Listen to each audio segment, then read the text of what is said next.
Hello, good evening everyone. In the previous lecture, we have discussed excretion and we have seen some of the formulas related to the excretion like rate of elimination, excretion, and we have rate of elimination, clearance, and we have seen plasma half-life. Now, today we will see order of kinetics. Today we will start with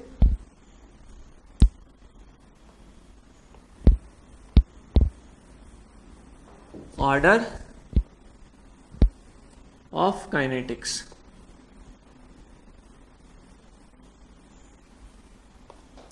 So, every drug follows two types of reaction. Every drug follow two types of kinetics. Every drug follow basically two types of kinetics, and these are first order kinetics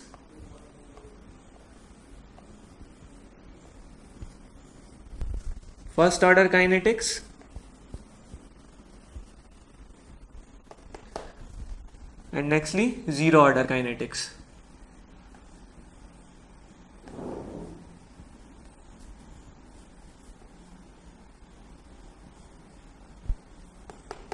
Okay, so in first order kinetics you can remember this by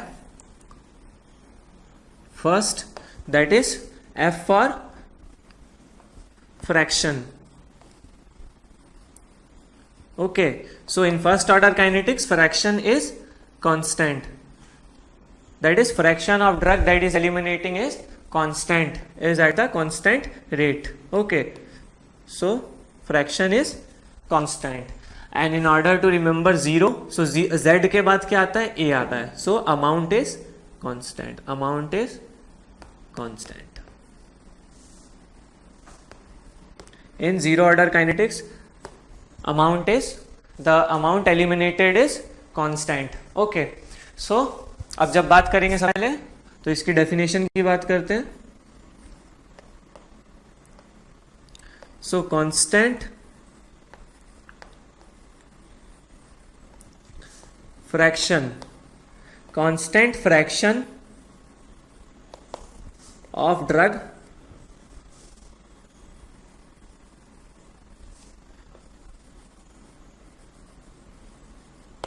eliminated per unit time. Okay, so in first order the constant fraction of drug is eliminated per unit time. Okay, so basically क्या हो रहा है इसमें कि constant fraction जो है drug का वो eliminate हो रहा है कितने में? पर यूनिट टाइम में. और इसकी डेफिनेशन की बात करें तो सिंपली क्या है? सेम. वहां क्या है? constant fraction. यहाँ क्या हो जाएगा?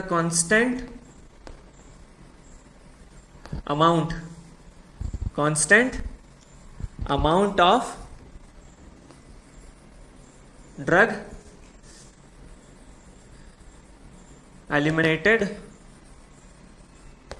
per unit time. So this is first order kinetics and this is zero order kinetics. Okay, so mostly जो ड्रग्स होती हैं हमारी, mostly drugs follow first order kinetics.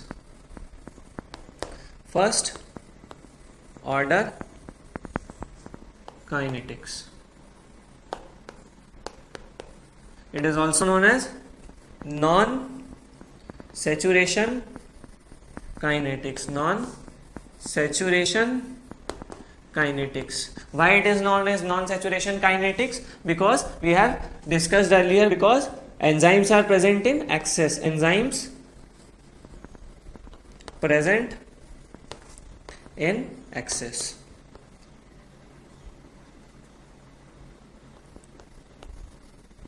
Okay, so it is also known as non-saturation kinetics or first order kinetics. Or why? Because enzymes are present in excess. Now we will talk about, when we talk about zero order, so few of the examples of zero order. Okay, few of the examples that you have to remember for zero orders are warfarin, okay, aspirin,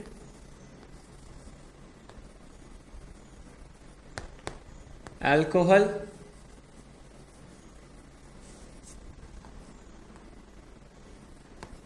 phenytoin,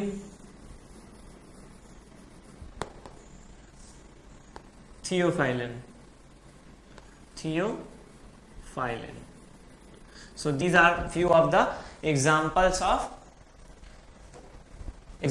of zero order. Okay, so these are the examples of zero order, जिसमें से ये जो aspirin है और ये जो phenytoin है, इनका थोड़ा मिक्स्ड ऑर्डर ऑफ काइनेटिक्स रहता है, जिसको कहते हैं हम लोग माइकेलिस मेंटन एलिमिनेशन को ये लोग फॉलो करते हैं. इसमें क्या होता है बेसिकली, हमने आगे भी प्रीवियस लेक्चर्स में डिस्कस किया है दैट कुछ जो ड्रग्स होती हैं वो नॉन सैचुरेशन काइनेटिक्स में तो रहती है, लेकिन उसके बाद उसके अंदर क्या होता है, चेंज आ जाता है. कैसा कि वो फिर जीरो ऑर्डर काइनेटिक्स में शिफ्ट हो जाती हैं. ओके, सो अभी इसको डिस्कस करेंगे आगे चल के हम लोग. ठीक है, तो ये हो गया फर्स्ट ऑर्डर और जीरो ऑर्डर काइनेटिक्स.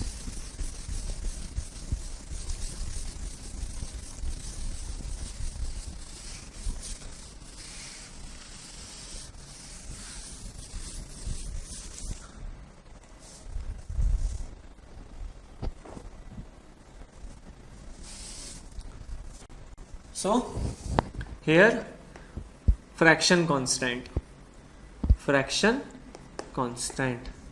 और यहाँ क्या हो रहा है, अमाउंट कांस्टेंट है, अमाउंट कांस्टेंट.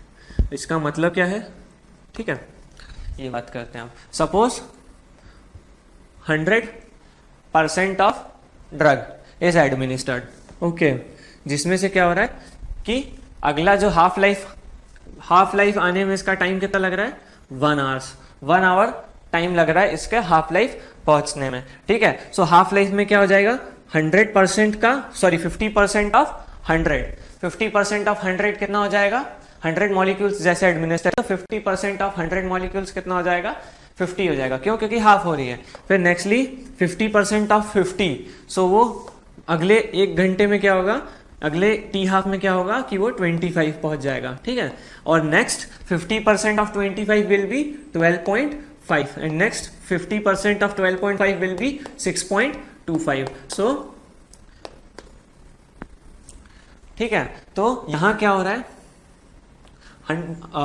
50% ऑफ 100 मॉलिक्यूल्स, तो 50%, तो यहां क्या हो रहा है, परसेंटेज का डिक्रीज हो रहा है. ओके, सो परसेंटेज एलिमिनेशन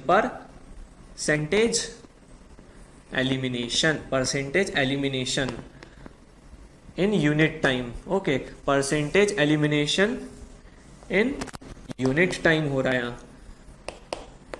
ये मैं आप लोगों को ये समझा रहा हूं कि फ्रैक्शन क्या कह रहा है और अमाउंट का मतलब क्या हो रहा है. ओके, अब यहाँ जीरो ऑर्डर में क्या हो रहा है, suppose 100 molecules of drug is administered और फर्स्ट टी हाफ के बाद क्या हो रहा है कि 80 molecules are left behind and 20 molecules are excreted. उसके बाद क्या हो रहा है, अगले टी हाफ में क्या हो रहा है कि ओनली 60 मॉलिक्यूल्स आर लेफ्ट. अगले टी हाफ में क्या हो रहा है, ओनली 40 मॉलिक्यूल्स आर लेफ्ट. और अगले टी हाफ में क्या हो रहा है, 20 molecules are left behind. Okay, so यहाँ क्या हो रहा है, 100 का अगर 50%, वहां क्या हो रहा था 50% ऑफ 100, दैट इज कितना हो रहा था, 50 आ रहा था. लेकिन यहाँ क्या हो रहा है, अमाउंट है, तो अमाउंट है तो क्या हो रहा है, 20 क्या हो रहा है, 20 का लॉस हो रहा है. नेक्स्ट अगर 50% ऑफ 80 होता तो 50% ऑफ 80 नेक्स्ट कितना होना चाहिए था, 40. लेकिन यहाँ क्या हो रहा है, परसेंटेज नहीं हो रहा है, मतलब फ्रैक्शन एलिमिनेशन नहीं हो रहा है. यहाँ क्या हो रहा है, अमाउंट का एलिमिनेशन हो रहा है. सो 80 से अगर 60 जाएगा तो कितना हो जाएगा, 20. नेक्स्ट क्या हो रहा है, फिर 20. नेक्स्ट क्या हो रहा है, फिर 20. So here amount elimination in unit time, amount eliminated in unit time. Sorry, यहां क्या हो रहा है, percentage eliminated per unit time, और यहां पे भी amount eliminated per unit time. Okay, per unit time.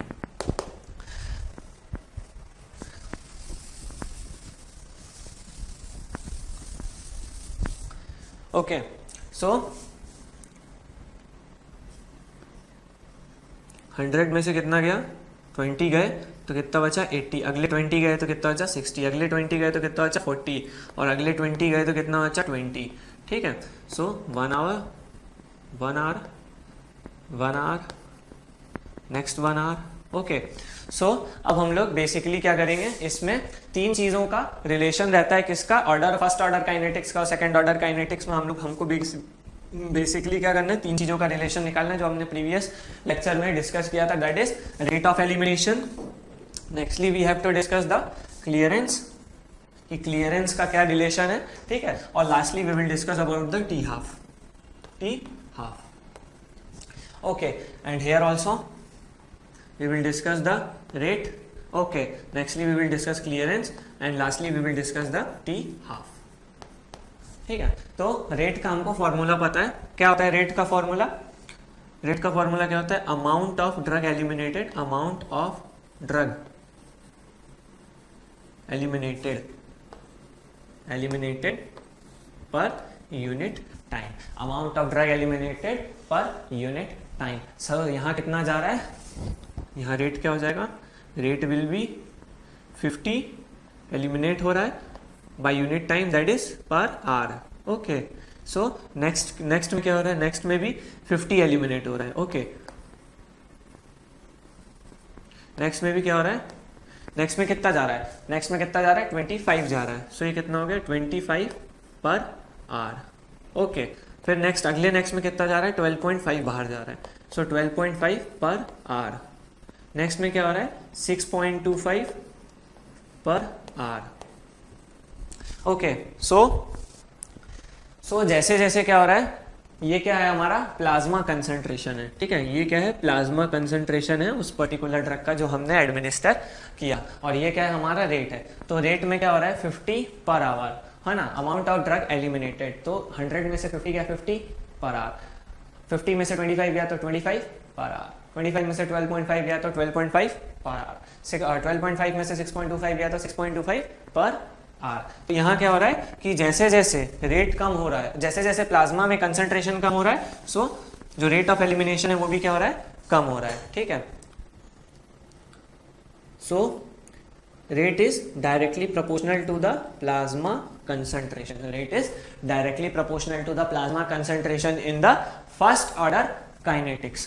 Nextly अगर इधर देखें तो क्या हो रहा है, पहले कितना डिक्रीज हो रहा है, 20 पर आवर, ठीक है। नेक्स्ट में बोला जाए तो यहाँ कितने मॉलिक्यूल्स जा रहे हैं, 20 पर आवर। फिर नेक्स्ट में क्या हो रहा है, 20 पर आवर। नेक्स्ट क्या हो रहा है, 20 पर आवर, ठीक है। तो 100 में से 80 गया तो 20 और बाय टाइम आवर, ठीक है। 80 में से 60 गया तो 20 पर आवर, 60 में से 40 गया 20 पर आवर, ठीक है, और 40 में से 20 गया तो 20 पर आवर। सो यहाँ क्या हो रहा है, रेट जो है यहाँ क्या है, कांस्टेंट है, ठीक है, rate is independent. So plasma rate is independent of the plasma concentration, rate of elimination is independent of the plasma concentration, ठीक है। तो यहाँ क्या हो रहा है, ठीक है। अब नेक्स्ट अगर बात करेंगे क्लियरेंस की, नेक्स्टली किसकी बात करेंगे, क्लियरेंस की। सो क्लियरेंस कैसा है, इसमें क्लियरेंस क्या होता है, R by PC, R by plasma concentration, clearance equals to R by PC, ठीक है। अब R यहाँ कितना है, 50 बाय PC दैट इज 100, ठीक है। तो कितना हो जाएगा, 0 से 0 गया, ठीक है, 0.5 कितना बचा, 0.5, ठीक है। नेक्स्ट 50 में से 0.5, ठीक है, ये क्या हो गया, 25 बाय 50, सो ये क्या हो गया, 1/2, सो ये कितना हो गया, 0.5, ठीक है। तो अगले में क्या हो गया, क्लियरेंस कितना आया, 0.5। नेक्स्ट में 12.5 बाय 25, 0.5। नेक्स्ट 6.25 बाय 12.5 इज 0.5, ठीक है। सो क्लियरेंस क्या आ रहा है, 0.5। सो क्लियरेंस क्या है, कांस्टेंट है, किसमें, फर्स्ट ऑर्डर में क्लियरेंस क्या है, कांस्टेंट है। So clearance is independent of the plasma concentration, ठीक है।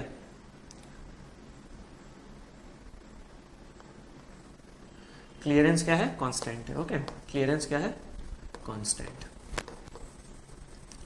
This is equal to clearance is constant in first order kinetics. Now moving on towards the zero order, we have, what is the formula of clearance, R by PC, R by PC, so 20 by 100 0.2, ठीक है। फिर ये कितना हो जाएगा 20/80 कितना हो गया 1/4, ठीक है।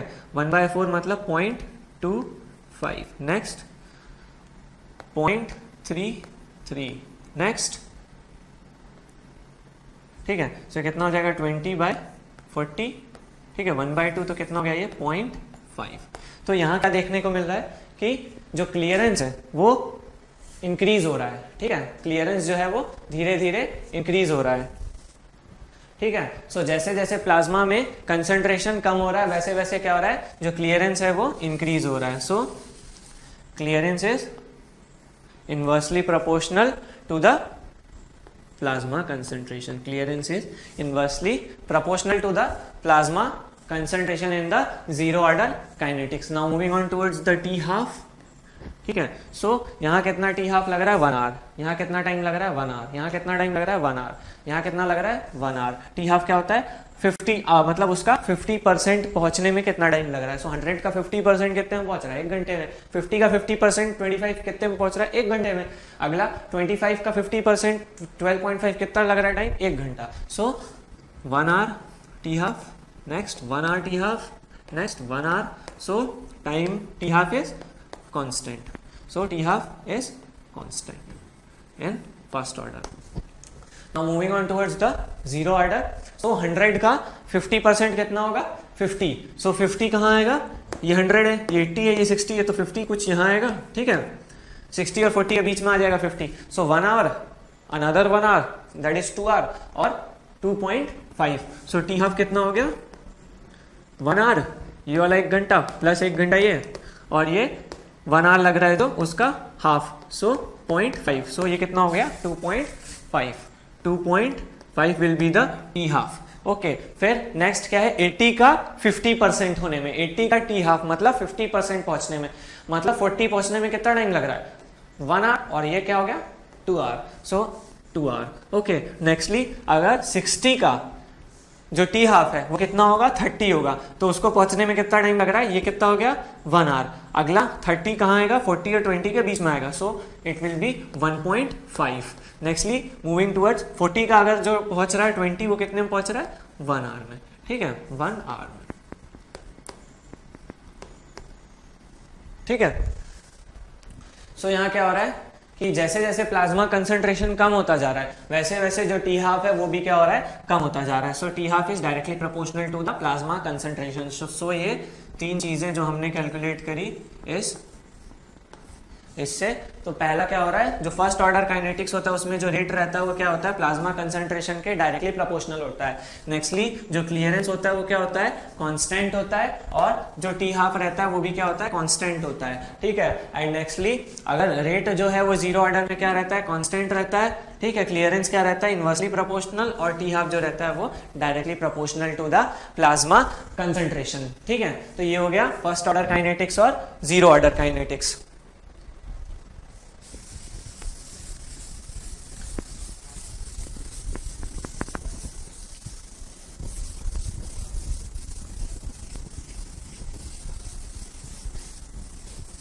अब जैसा मैंने स्टार्टिंग में बताया था कि जो मिक्स्ड टाइप की रिएक्शंस होती है, फॉर एग्जांपल जो हमने जीरो ऑर्डर में देखा था, जीरो ऑर्डर में जो हमने 2 एग्जांपल्स देखे थे, एक तो जो है हमारा कौन सा फेनिटोइन, और दूसरा जो है हमारा example aspirin. So what they basically do, they follow firstly when concentration, when low dose, when at low dose, when drug is present at the low dose, so it follows first order kinetics, first order kinetics। Okay, फिर जब धीरे धीरे increase in plasma concentration बढ़ता गया, ठीक है, और enzymes क्या हुए सैचुरेट होना चालू हुए, ठीक है। फर्स्ट ऑर्डर काइनेटिक्स में क्या होता है, जो एंजाइम्स रहते हैं वो कैसे रहते हैं अबंडेंट में प्रेजेंट रहते हैं, एंजाइम्स कैसे रहते हैं अबंडेंट में प्रेजेंट रहते हैं, ठीक है। फिर नेक्स्टली क्या होगा कि जब धीरे धीरे उसका कंसंट्रेशन बढ़ता जाएगा प्लाज्मा में, so they will start following zero order kinetics, they will start following zero order kinetics, ठीक है। और ये कैसी होती है, ये सब होती है मिक्स्ड काइनेटिक्स टाइप के एग्जांपल, मिक्स्ड काइनेटिक्स के एग्जांपल्स हैं ये सब, ठीक है, मिक्स्ड काइनेटिक्स में, लेकिन इनको जीरो ऑर्डर के ही अंदर पढ़ते हैं, तो ये क्या हो गया, pseudo zero order. So it can also be known as pseudo zero order, zero order. और कोई भी ड्रग का अगर एलिमिनेशन चालू होता है तो पहले वो फर्स्ट ऑर्डर रहता है, फिर जब एंजाइम सैचुरेट हो जाएंगे तो क्या होगा, फिर वो फाइनली जीरो ऑर्डर पे शिफ्ट हो जाता है. तो ये क्या हो गया, स्यूडो जीरो ऑर्डर. और इसी को क्या कहते हैं, Michaelis Menten elimination. It is also known as Michaelis Menten elimination. ठीक है. सो यहां से हमको क्या पता चल रहा है कि जो ऑर्डर ऑफ रिएक्शन है, जो ऑर्डर ऑफ रिएक्शन है, order of reaction is directly proportional to the enzyme saturation. ठीक है, order of reaction is directly proportional to the enzyme saturation. ठीक है, order of reaction is directly proportional to the enzyme saturation. So इसका मतलब क्या है कि अगर एंजाइम्स अबंडेंट में प्रेजेंट है और लिमिटिंग फैक्टर की तरह अगर काम कर रहे हैं, सो इसमें दो चीजें कि अगर अबंडेंट में प्रेजेंट है एंजाइम्स, ठीक है, when enzymes are present in abundance then the drug will follow first order kinetics, first order kinetics. And it is also known as non saturation kinetics, non saturation kinetics. यही चीजें हैं जहां आदमी फंसता है mainly, इसीलिए मैं इन सब चीज़ों को बार बार रिपीट कर रहा हूँ, है ना. These are very trickies, that's why I am repeating this. So ये अबेंडेंट है तो ये फर्स्ट ऑर्डर काइनेटिक्स को फॉलो करते हैं, और ये क्या होता है, नॉन सैचुरेशन. और अगर लिमिटिंग फैक्टर की तरह काम कर रहे हैं enzymes, when enzymes are acting as a limiting factor, okay, limiting factor, then they will follow saturation kinetics, saturation kinetics.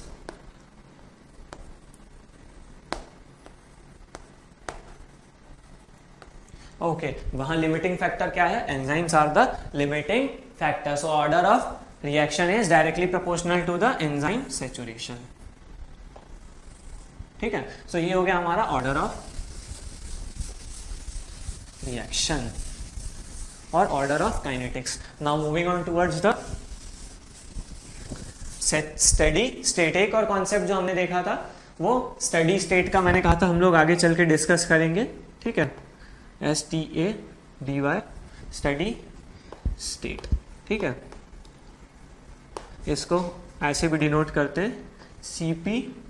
ठीक है, constant plasma, sorry plasma concentration, steady state at plasma concentration. ठीक है, सो ये क्या हो गया, बेसिकली हमारा steady state हो गया. और स्टडी स्टेट वो स्टेट होता है, ठीक है, state at which rate of administration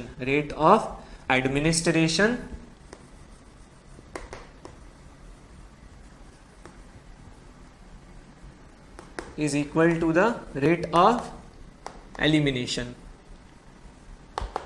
ठीक है, rate of administration is equivalent to the rate of elimination. So इसका मतलब क्या है बेसिकली कि क्या होता है, जब आप कभी भी किसी भी ड्रग को एडमिनिस्टर करते हैं तो वो अचानक से एलिमिनेट होना चालू नहीं हो जाती है, या उसका जो लेवल रहता है प्लाज्मा कंसंट्रेशन में जितना आपको मैक्सिमम लेवल जो चाहिए वो अचानक से नहीं पहुंचता, वो क्या करता है, धीरे धीरे इंक्रीज होता है. ठीक है, उसमें थोड़ा टाइम लगता है. So when drug is administered, ठीक है, द एलिमिनेशन डायरेक्टली, एलिमिनेशन जो रहता है वो डायरेक्टली स्टार्ट नहीं होता है. ठीक है, तो वो क्या करता है, जीरो से स्टार्ट होना चालू करता है, तो धीरे धीरे धीरे धीरे इंक्रीज करेगा. और ऐसा स्टेट जो आता है जिसपे क्या होता है, rate of administration is equivalent to the rate of administration. ठीक है, सो इसको क्या कहते हैं, बेसिकली हम लोग क्या कहते हैं, स्टडी स्टेट. ओके ओके, सो ये क्या हो गया हमारा steady state, rate at which state at which rate of administration is equivalent to the rate of elimination. और steady state basically क्यों पहुंचते हैं और कितने टाइम में पहुंचते हैं ये सब हम लोग डिस्कस करेंगे.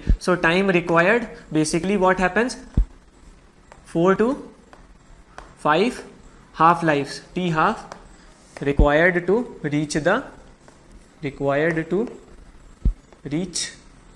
the steady state. Study state. ठीक है, 4 से 5 हाफ लाइफ लगती हैं बेसिकली कहाँ पहुंचने में, स्टडी स्टेट में पहुंचने में. एंड इट बेसिकली अगर अब ये जानना चाहें कि कितना कंसंट्रेशन जो है वो अचीव करना पड़ता है स्टडी स्टेट पे पहुंचने के लिए, सो plasma concentration eight which steady state is achieved, ठीक है। और इसको अगर हम लोग बेसिकली बोले कि target study state, target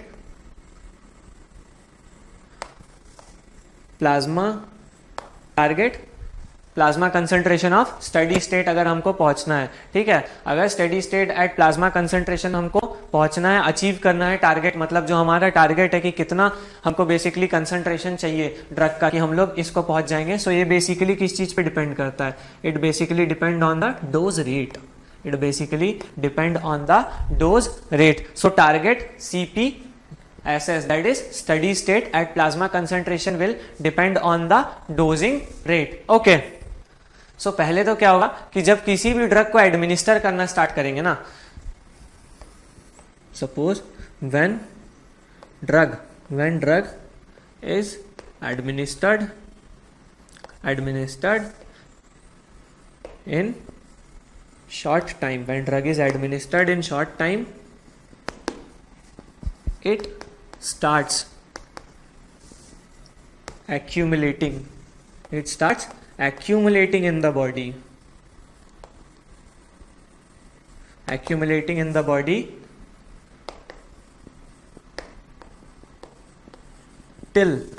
until steady state is reached. ठीक है। तो जब तक स्टेडी स्टेट नहीं पहुंचता है तब तक क्या होता है, जो ड्रग हम लोग एडमिनिस्टर करते हैं शॉर्ट इंटरवल्स में, ठीक है, वो क्या करती है, कंसंट्रेट होती जाती है, वो क्या करती है, एक्यूमुलेट होती जाती है, ठीक है। सो इससे एक वो बनेगा हमारा derivation, that is CPSS, steady state at plasma concentration is equivalent to the dose rate, ठीक है। Steady state at plasma concentration is equivalent to the dose rate by clearance, ठीक है। तो ये तो आया फर्स्ट डेरिवेशन। अब क्या होगा कि अगर स्टडी स्टेट, ठीक है, स्टडी स्टेट डबल होगा, ठीक है, when steady state is doubled, इस रिएक्शन से क्या समझ में आ रहा है कि अगर स्टडी स्टेट डबल हो रही है तो वो कैसे होगी, बेसिकली अगर हमारा रेट डबल हो रहा है, ठीक है। सो बेसिकली अगर डोज रेट को डबल करेंगे तो स्टडी स्टेट जो होगी वो भी क्या हो जाएगी, डबल हो जाएगी, ठीक है। तो state at which rate of administration is equal to the rate of elimination, ठीक है। कितना टाइम लगता है, 4 से 5 t½ लगते हैं, ठीक है। और स्टडी स्टेट से हमको क्या पता चलता है कि कितना कंसंट्रेशन हमको चाहिए टारगेट की, ताकि हम लोग अपने टारगेटेड स्टडी मतलब कि ताकि हम लोग अपने स्टडी स्टेज पे जल्दी पहुंच जाएं। सो ये जो बेसिकली रहता है ये किस पे डिपेंड करता है, डोज रेट पे डिपेंड करता है कि कितने कंसंट्रेशन जो हम लोग ड्रग एडमिनिस्टर करेंगे तो कितने फ्रीक्वेंटली हम लोग अपने स्टडी स्टेट अचीव कर पाएंगे। सो अगर कोई भी ड्रग को एडमिनिस्टर करते हैं शॉर्ट टाइम में, ठीक है, तो वो क्या करेगी, एक्यूमुलेट होना स्टार्ट हो जाती है। कब तक एक्यूमुलेट होती है, जब तक क्या होता है कि स्टडी स्टेट उसकी नहीं पहुंचती। सो इससे क्या रिएक्शन बनी है, इससे जो एक डेरिवेशन है वो आई, CPSS is equivalent to the, or steady state at plasma concentration is equivalent to the dose rate upon clearance, ठीक है। सो अगर यहाँ से क्या पता चल रहा है, अगर डोज रेट को डबल करेंगे तो क्या होगा, जो हमारा स्टडी स्टेट है वो भी डबल टाइम से इंक्रीज हो जाएगा, जल्दी अचीव कर लेंगे हम लोग स्टडी स्टेट अगर डोज रेट को हम लोग इंक्रीज करेंगे, ठीक है। सो पहले तो ये डेरिवेशन हो गई।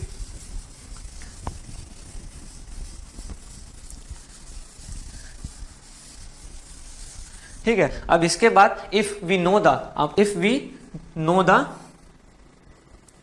क्लियरेंस, ठीक है। सो इससे क्या होगा, अगर हमको क्लियरेंस पता है तो इससे हम लोग फिर बेसिकली क्या निकाल पाएंगे, टारगेट स्टडी स्टेट कंसंट्रेशन जो हमको अचीव करना है, ठीक है। So dose rate is equivalent to the target study state plasma concentration into clearance, जिसमें से क्लियरेंस की वैल्यू हमको पता है, ठीक है, और कितना टारगेट हमको पहुंचना है, ठीक है, और क्या है हमारा डोज रेट। सो ये हो गया बेसिकली डोज रेट जो रहता है वो बेसिकली हेल्प करता है in order to know the concentration of the target CP, that is target plasma concentration of steady state. ठीक है, और ये क्या हो गया इनटू क्लियरेंस। ठीक है, सो इसमें बेसिकली हमको क्लियरेंस की वैल्यू अगर पता होगी तो हम लोग इस फॉर्मूले से कैलकुलेट कर सकते हैं। ठीक है, अब क्या हुआ, सपोज कि अगर कोई हम लोग ओरली एडमिनिस्टर कर रहे हैं ड्रग, ठीक है, when we administering the drug orally, तो उसमें क्या होगा कि फ्यू फ्रैक्शन मतलब जो एफ है, ठीक है, वो F fraction of drug is only available. क्यों? क्योंकि कुछ जो रहेगा वो फर्स्ट पास मेटाबॉलिज्म से अलग हो जाएगा। ठीक है, फर्स्ट पास मेटाबॉलिज्म से अलग हो जाएगा। So F is the fraction of drug, fraction of drug reaching the systemic circulation. ठीक है, एफ क्या होगा हमारा फ्रैक्शन ऑफ ड्रग होगा जो कि क्या हो रहा है सिस्टमिक सर्कुलेशन पे पहुंच रहा है। सो इसको हम लोग मैं अगर सिंपल लैंग्वेज में कहूंगा सो ये हमारी क्या हो जाएगी basically it will become our bioavailability, it will become bioavailability. ठीक है, और then the formula is changed that dose rate equals to target plasma concentration at a steady state plasma concentration into clearance upon F. F is the bioavailability or the drug that reaches the systemic circulation after it is orally administered. Okay, now moving on.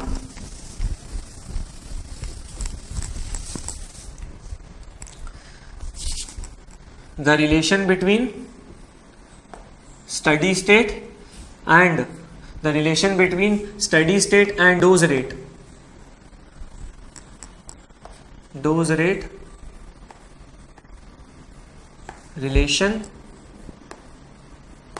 So it is linear. It is linear for drugs following first order elimination. For drugs following first order kinetics, so it is linear for the drugs following the first order, but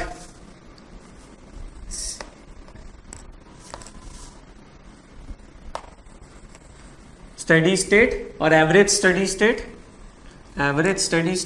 ठीक है, और dose rate का जो relation रहता है, ठीक है, relation for drugs which are following the Michaelis-Menten reaction और Michaelis-Menten elimination। ठीक है, मतलब क्या हो रहा है, firstly they are following the first order, then order changes to zero order. ठीक है, जीरो ऑर्डर। तो इसमें क्या हो रहा है, it will these drugs are following Michaelis-Menten elimination। ठीक है, सो बेसिकली ये हो रहा है यहाँ। तो इसमें क्या होगा, अगर हम लोग ग्राफ प्लॉट करेंगे, ठीक है, स्टेडी स्टेट प्लाज्मा कंसंट्रेशन का और डोज रेट का, तो क्या कहा, जो भी drugs first order kinetics follow कर रही हैं, सो उनका जो ग्राफ है वो कैसा है, लीनियर है। ठीक है, ये है फर्स्ट ऑर्डर काइनेटिक्स वालों का। लेकिन क्या है, जो ड्रग्स माइकेलिस-मेंटन एलिमिनेशन को फॉलो कर रही हैं, तो उसमें क्या हो रहा है, फर्स्ट ऑर्डर से क्या हो रहा है, चेंज हो रहा है जीरो ऑर्डर में। मतलब क्या हो रहा है, जो डोज है वो इंक्रीज हो रहा है धीरे धीरे, और वो क्या हुआ, एक टाइम पे ऐसा हो गया कि सैचुरेशन लिमिट से भी ज्यादा हो गया, जो डोज हुआ वो सैचुरेशन लिमिट से भी ज्यादा हो गया। So there will be increase in steady state, increase in steady state above proportionate level,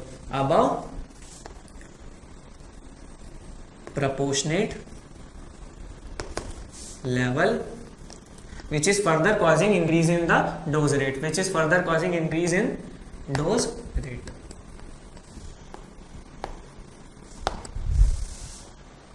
or which is further changing the dose rate, or it is क्या हो रहा है कि जो हमारा स्टेडी स्टेट है वो प्रोपोर्शनेट लेवल के भी ऊपर चला जा रहा है, which is further changing the dose rate. इसका क्या मतलब है कि पहले तो उसने फर्स्ट ऑर्डर काइनेटिक्स को फॉलो किया, ठीक है, पहले तो उसने फर्स्ट ऑर्डर काइनेटिक्स को फॉलो किया, लेकिन क्या हुआ, धीरे धीरे जब एंजाइम सैचुरेट होने लगे और डोज जो है वो काफ़ी ज़्यादा बढ़ गया, तो उसकी वजह से फिर क्या होता है, स्टेडी स्टेट प्लाज्मा कंसंट्रेशन जो रहता है वो भी बहुत ज़्यादा इंक्रीज हो जाता है और प्रोपोर्शनेट लेवल के भी ऊपर चला जाता है, और प्रोपोर्शनेट लेवल के भी ऊपर चला जाता है, ताकि उसकी वजह से फिर क्या होता है, डोज रेट के अंदर चेंज आ जाता है। सो इसका जो ग्राफ होगा, those drugs following the Michaelis Mentens elimination, so इनका जो ग्राफ होगा ये इस तरीके का आएगा, ठीक है।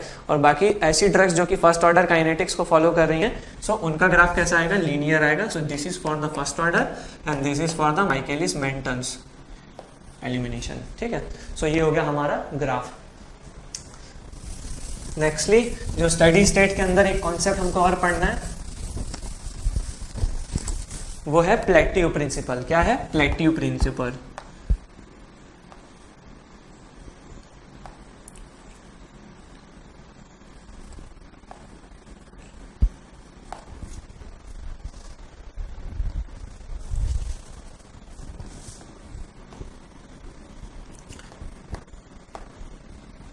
प्रिंसिपल, ठीक है। सो इसमें बेसिकली क्या होता है कि जैसे हम लोग कोई भी ड्रग को एडमिनिस्टर करते हैं सपोज, सो उसका हाफ लाइफ आ जाता है कुछ देर के बाद, लेकिन क्या होता है कि अगर हम लोगों ने फिर ड्रग को एडमिनिस्टर कर दिया, उसके 4th to 5th half life जो अगर है और वो एक्सपायर होने वाला है उसका, ठीक है, तो क्या होगा, जो ड्रग होगा वो उसका रिमेनिंग कंसंट्रेशन जो प्रीवियसली एडमिनिस्टर्ड ड्रग था उसका कुछ ना कुछ रिमेनिंग कंसंट्रेशन बचा रहेगा। फिर जो हमने नया ड्रग एडमिनिस्टर किया है वो दोनों कंबाइन करके क्या करेंगे, हायर पीक लेवल पे पहुंच जाएंगे प्लाज्मा कंसंट्रेशन में, ठीक है। और ये कब तक चलती रहेगी प्रोसेस, जब तक स्टेडी स्टेट रीच नहीं हो जाती है, ठीक है। So when constant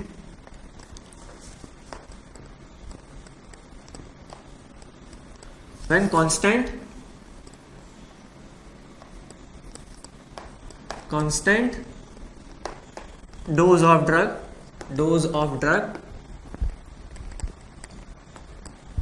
is administered. Okay, so when constant dose of drug is administered just before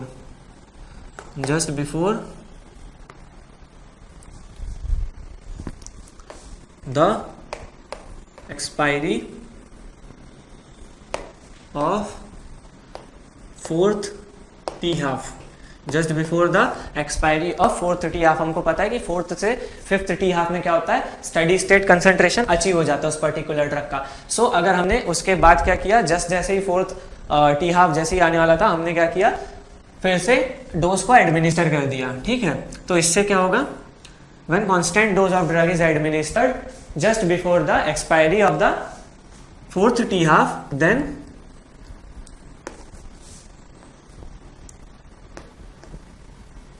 the concentration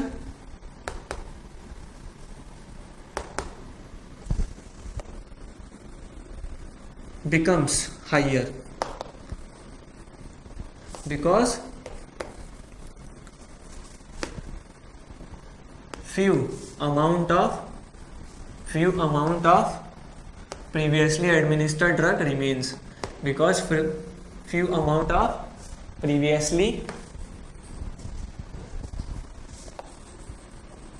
drug administered remains.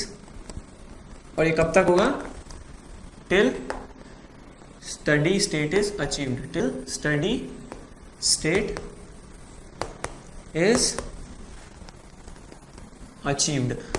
और इसमें क्या होता है कि जो हमारा एवरेज स्टडी स्टेट है वो क्या करता है, फ्लक्चुएट करता रहता है, ठीक है। तो जो एवरेज स्टेडी स्टेट है उसके अराउंड जो हमारा प्लाज्मा कंसंट्रेशन है, या तो कहा जाए कि जो हमारा प्लाज्मा कंसंट्रेशन है वो स्टेडी स्टेट के अराउंड फ्लक्चुएट करता रहता है, ठीक है। तो वो क्या करेगा, फ्लक्चुएट करता रहेगा प्लाज्मा कंसंट्रेशन हमारा एवरेज स्टेडी स्टेट के अराउंड क्या करेगा, फ्लक्चुएट करता रहेगा। कब तक करेगा, जब तक 4th से 5th हाफ लाइफ जैसे ही खत्म हो जाएगी वैसे ही क्या होगा, स्टेडी स्टेट अचीव हो जाएगा। सो हमने उसी टाइम पे क्या किया, फिर से ड्रग को एडमिनिस्टर कर दिया। सो ये क्या होगा, हमारा जो पीक पे जो थेरापोइटिक इफेक्ट पे पहुंचना है वो जो ड्रग है वो कंप्लीटली पहुंच जाएगी, ठीक है। इसके बाद क्या हो रहा है, इसका मतलब क्या है कंप्लीटली मैं समझाता हूं।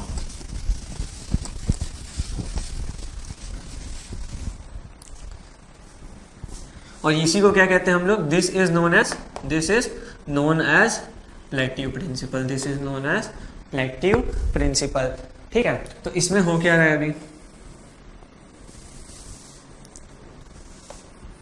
सपोज कि हमने ड्रग को एडमिनिस्टर किया, ठीक है,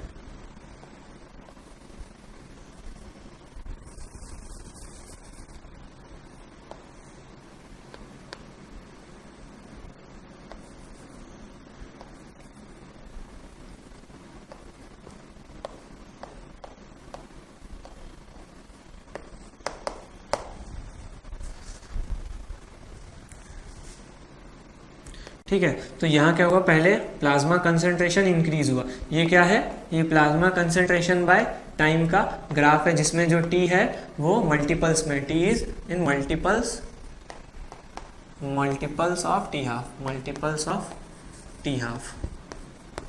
ठीक है। प्लाज्मा कंसंट्रेशन बाय टी का टाइम का ग्राफ प्लॉट किया। तो सबसे पहले हमने ड्रग को एडमिनिस्टर किया, ठीक है, फिर उसका कंसंट्रेशन कम होने लगा, फिर हमने अगेन उसको एडमिनिस्टर किया, तो क्या हुआ, उसका कंसंट्रेशन थोड़ा सा इंक्रीज हुआ, फिर कम होने लगा, ठीक है। फिर हमने फिर से उसको ड्रग को एडमिनिस्टर किया, फिर उसका कंसंट्रेशन थोड़ा सा इंक्रीज हुआ, ठीक है। फिर हमने ड्रग को एडमिनिस्टर किया इस टाइम पे जब उसका लो कंसंट्रेशन आ रहा था, ठीक है, तो फिर इंक्रीज हुआ, ठीक है। तो सपोज अगर हमने 100 मॉलिक्यूल्स एडमिनिस्टर किए तो ये क्या हुआ, 100 मॉलिक्यूल्स पे पहुंच गया पहले, फिर वो धीरे धीरे कम होकर कितने पे आया, 50 पे आ गया, ठीक है, टी हाफ में अपने, ठीक है। फिर हमने ड्रग को जब एडमिनिस्टर किया अगले टी हाफ पे तो कितना पहुंच गया, 150 पहुंच गया, फिर वो डिक्रीज होकर कितने पे आया, 75 पे, फिर वो जैसे ही 75 पे आया फिर हमने ड्रग को एडमिनिस्टर किया तो वो कितना हो गया, 175, फिर वो कम होके कितने पे आ गया, 86 पॉइंट, ठीक है, फिर वो कितने पे आ गया,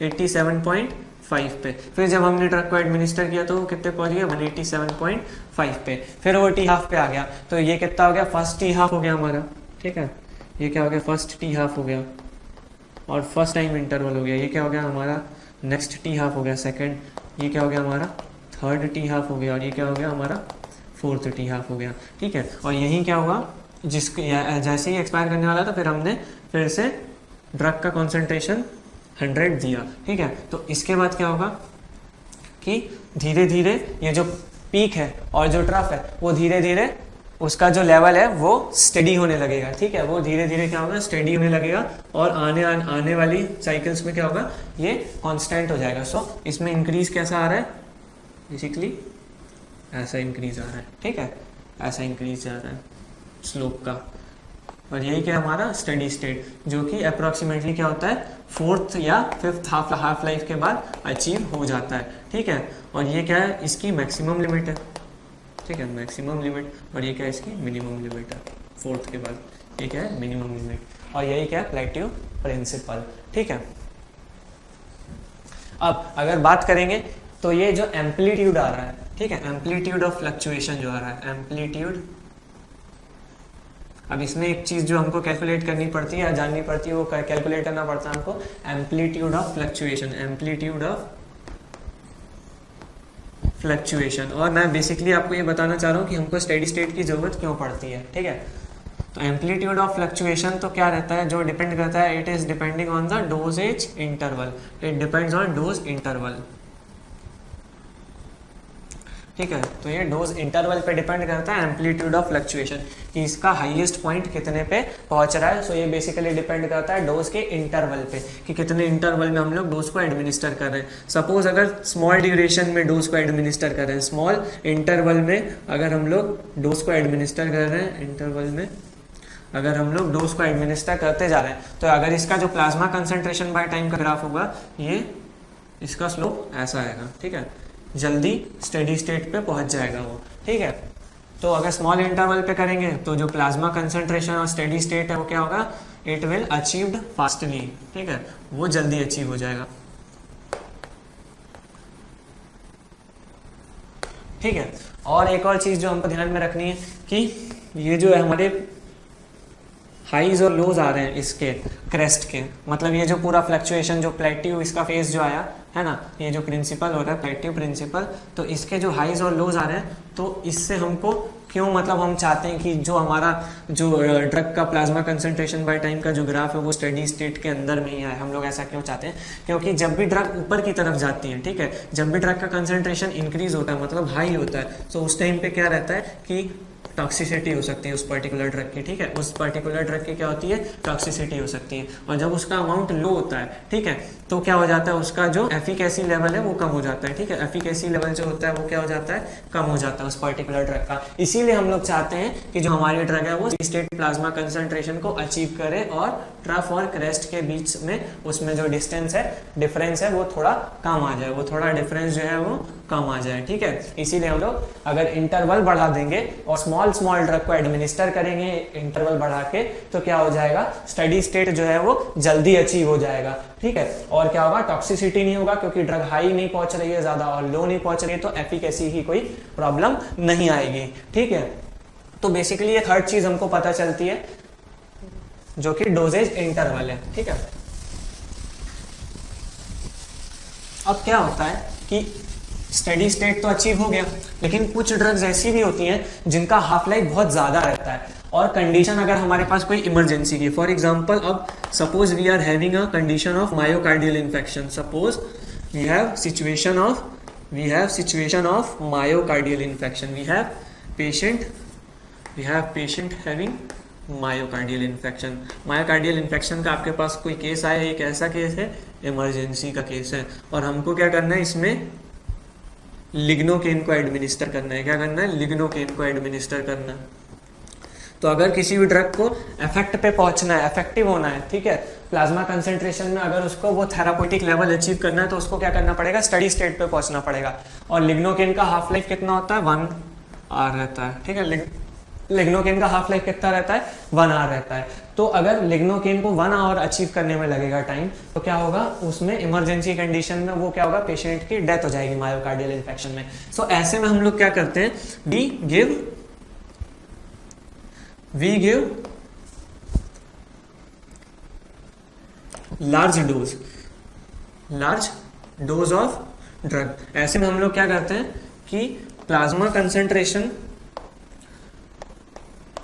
और या तो स्टडी स्टेट को जल्दी अचीव करने के लिए हम लोग क्या करते हैं, large dose of drug administer करते हैं ताकि उसका वो थेरापेटिक लेवल अचीव हो जाए। और फिर जब थेरापेटिक लेवल अचीव हो जाता है तो फिर हम लोग शॉर्ट इंटरवल्स में फिर ड्रग को एडमिनिस्टर करते हैं। सो ऐसे में भी क्या रहता है, जो ड्रग का स्टेडी स्टेट है वो थोड़ा जल्दी अचीव हो जाता है, ठीक है, और ड्रग अपनी इफेक्ट प्रोड्यूस कर देती है, ठीक है। तो ये जो लार्ज डोज ऑफ ड्रग हमने दिया, इसी को क्या कहते हैं हम लोग, लोडिंग डोज। इसी को क्या कहते हैं हम लोग, लोडिंग डोज कहते हैं, ठीक है। इसी को क्या कहते हैं हम लोग, लोडिंग डोज। और ये जो स्मॉल इंटरवल्स में हम लोग डोज को दे रहे हैं बाद में, इसको मेंटेन करने के लिए, क्यों, क्योंकि फ्यू फ्रैक्शन ऑफ जो ड्रग रहता है वो एलिमिनेट हो जाता है। वो जब एलिमिनेट होगा तो हम लोग क्या करेंगे, उतना जो हमारा टारगेट प्लाज्मा कंसंट्रेशन था जो कि पर्टिकुलर इफेक्ट प्रोड्यूस करने के लिए रिक्वायर्ड है, उसको बैलेंस करने के लिए हम लोग क्या करेंगे, फिर एक डोज देंगे जिसको हम लोग क्या कहते हैं, मेंटेनेंस डोज, जिसको कि शॉर्ट इंटरवल में हम लोग देते हैं,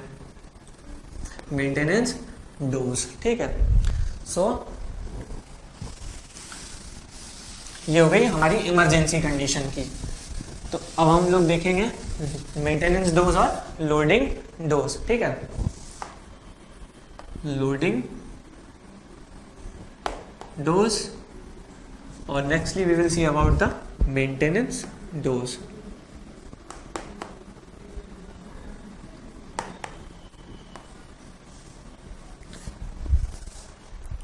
तो अगर लोडिंग डोज की डेफिनेशन बोले तो क्या होगा, सिंगल डोज, ठीक है। या तो हम लोग सिंगल लार्ज डोज देंगे या रिपीटेड अमाउंट में हम लोग देंगे, सिंगल और repeated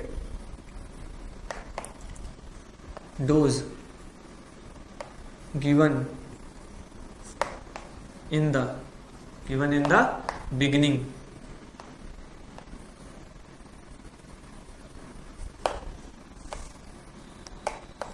to achieve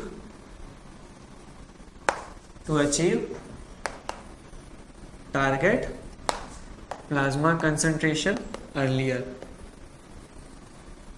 So this is known as our loading dose. So loading dose का फॉर्मूला क्या होगा, loading dose equals to target plasma concentration into VD, that is here VD stands for volume of distribution, volume of distribution, ठीक है। और अगर suppose कोई orally administered drug हम लोग दे रहे हैं, ठीक है, जिसका हमको मेंटेन करना है, so in this case loading dose will equivalent to the target plasma concentration, target plasma concentration into target plasma concentration into volume of distribution upon F that will be bioavailability और fraction of drug that is available for the systemic effects, ठीक है, और available for systemic circulation. फिर अगर बात करेंगे हम लोग मेंटेनेंस डोज की, so dose repeated at short interval after the target plasma concentration is achieved to maintain the amount eliminated, maintain the amount eliminated, ठीक है। सो एलिमिनेटेड अमाउंट मतलब क्या हो गया, क्लियरेंस हो गया। So maintenance dose MD is equivalent to the target plasma concentration into clearance, ठीक है। CL that is amount eliminated, clearance is the amount eliminated. So this is end of our topic pharmacokinetics. Now in the next lecture we will move toward pharmacodynamics. So loading dose क्या हुआ कि अगर emergency कोई भी condition रहती है तो उसमें हमको थेराप्यूटिक इफेक्ट जल्दी चाहिए, तो जल्दी चाहने के लिए हम लोगों को क्या करना पड़ेगा, सिंगल लार्ज डोज हम लोग एडमिनिस्टर करेंगे, ठीक है, या तो रिपीटेड डोजेज हम लोग प्रोवाइड करेंगे ताकि उसका जो जो स्टडी स्टेट है वो जल्दी अचीव हो जाए। तो जब उसका प्लाज्मा कंसंट्रेशन और उसकी स्टडी स्टेट जल्दी अचीव हो जाएगी तो उसकी वजह से क्या होगा कि ड्रग अपना इफेक्ट प्रोड्यूस कर पाएगी। सो इसी जो लार्ज डोज जो हम लोग एडमिनिस्टर करते हैं इसको क्या कहते हैं, लोडिंग डोज। सो लोडिंग डोज बेसिकली किस पे डिपेंड करेगा, टारगेट प्लाज्मा कंसंट्रेशन पे और वॉल्यूम ऑफ डिस्ट्रीब्यूशन पे, ठीक है। और नेक्स्टली क्या होगा, मेंटेनेंस डोज की बात करेंगे तो शॉर्ट इंटरवल में जब हमारा टारगेट प्लाज्मा कंसंट्रेशन अचीव हो चुका है तो उसके बाद हम लोग शॉर्ट और रिपीटेड इंटरवल्स में हम लोग क्या करेंगे, डोज एडमिनिस्टर करेंगे ताकि जो अमाउंट एलिमिनेटेड हुआ है वो क्या हो जाए, बैलेंस हो जाए, ठीक है, to maintain the amount eliminated, ठीक है। और इसी को क्या कहते हैं, maintenance dose that is target plasma concentration into clearance. Thank you.